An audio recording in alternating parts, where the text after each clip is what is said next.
വനംവകുപ്പ് ഉദ്യോഗസ്ഥരുടെ നിലപാട് കർഷക വിരുദ്ധമാണെന്ന് പീരുമേട് എംഎൽഎ വാഴൂർ സോമൻ. വനനിയമ ഭേദഗതി നിയമത്തിൽ സർക്കാർ കർഷകർക്ക് അനുകൂലമായ നിലപാട് സ്വീകരിക്കും. ഇരിക്കാൻ പറഞ്ഞാൽ കിടക്കുന്നവരാണ് വനംവകുപ്പ് ഉദ്യോഗസ്ഥരെന്നും വാഴൂർ സോമൻ കട്ടപ്പനയിൽ ആരോപിച്ചു. വകുപ്പിന്റെ സ്ഥലം ഒരു എക്സ്പെരിമെന്റൽ പ്ലോട്ട് നടത്താൻ വേണ്ടി, പരീക്ഷണം നടത്താൻ വേണ്ടി പൈൻമരം വെച്ച് പിടിപ്പിച്ചതാണ്.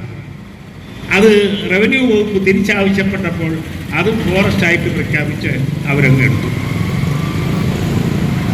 തീർന്നില്ല. നമ്മുടെ കുട്ടിക്കാലത്ത് നിന്ന് മാതാമക്കുളം മുക്കുളം റോഡുണ്ട്. അത് ഞാൻ ജില്ലാ പഞ്ചായത്തിലായിരുന്ന കാലത്ത് PMGSYയിലെടുത്ത് പണി നടത്തി. അതിനുശേഷം ഇപ്പോൾ PWD ഏറ്റെടുത്ത റോഡാണ്. അതിൻ്റെ നടുക്ക് കൊണ്ടുവന്ന് ഫോറസ്റ്റുകാർ ജണ്ട സ്ഥാപിച്ചു. ഇടിച്ച് പൊളിക്കേണ്ടി വന്നു. അത് വേറൊരു ഭാഗം. പുതിയ നിയമം വന്നാൽ ഒരു സംശയവും വേണ്ട, MLA ആണെന്ന് നോക്കത്തില്ല, പിടിച്ചകത്തിടും എന്നുള്ള കാര്യത്തിൽ ഒരു തർക്കവുമില്ല. അപ്പം അതാണ് എനിക്കുള്ള ആശങ്ക.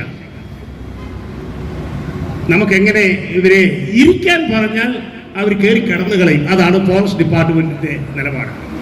അതുകൊണ്ട് തന്നെ ഇവരുടെ ഈ നിലപാടുകളോട് നമുക്ക് യോജിക്കാൻ ഒരു നിവൃത്തിയില്ല എന്നുള്ളതാണ് യാഥാർത്ഥ്യം.